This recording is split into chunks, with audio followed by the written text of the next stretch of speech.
Assalamualaikum warahmatullahi wabarakatuh. Perkenalkan, nama saya Adi Septian Darisman.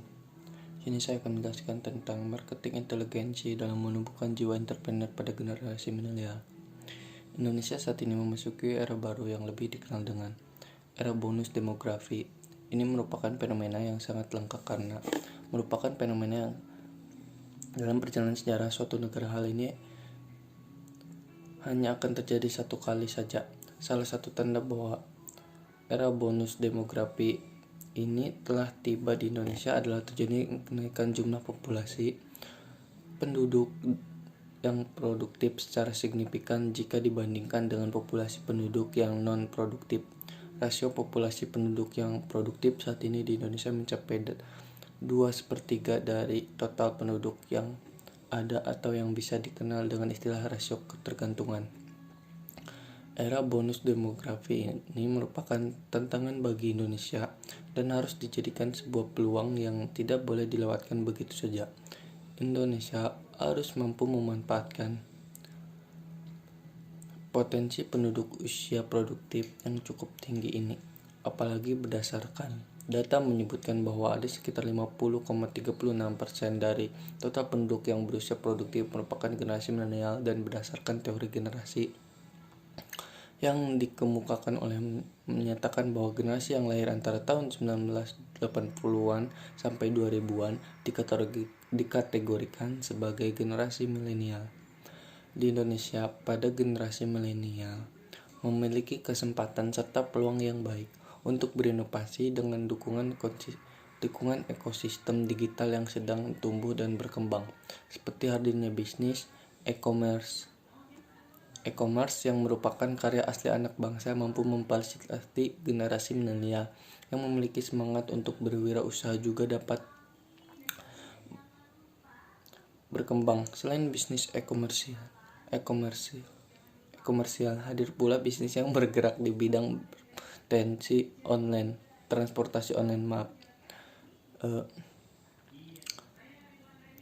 Misal transportasi online, Gojek, Grab, Uber, dan masih banyak lagi yang lainnya. Lahirnya bisnis e-komersial dan transportasi online ini merupakan hasil inovasi untuk menjawab tantangan dan kebutuhan dalam mewujudkan kemandirian secara ekonomi bagi generasi milenial era digital. Marketing inteligensi merupakan manifestasi dari sebuah kemampuan dalam mengumpulkan dan menganalisis suatu informasi atau data agar segala sesuatu yang terkait dengan pengambilan keputusan dapat diantisipasi dengan baik. Terdapat 4 bagian yang dibutuhkan dalam kecerdasan ini, meliputi product intelligence, competitor intelligence, customer understanding, and market understanding. Menurut Burns dan kawan-kawannya, terdapat 2 unsur penting dalam marketing inteligensi, yaitu meliputi marketing research dan customer relationship marketing atau database marketing. Yang menjadi fokus dari marketing research adalah lebih kepada proses perencanaan pemasaran yang dimulai dengan menganalisis situasi dan kondisi serta membangun strategi dan program pemasaran yang diakhiri dengan mengaplikasikan strategi dan program yang sudah dirancang sebelumnya. Sedangkan yang menjadi fokus utama dari database marketing terletak pada pengolahan data dalam sistem database. Cara kerja database marketing adalah dengan mengkolaborasikan antara teori pemasaran dengan teori teknologi informasi, dan database marketing ini masih tergolong teori yang masih baru.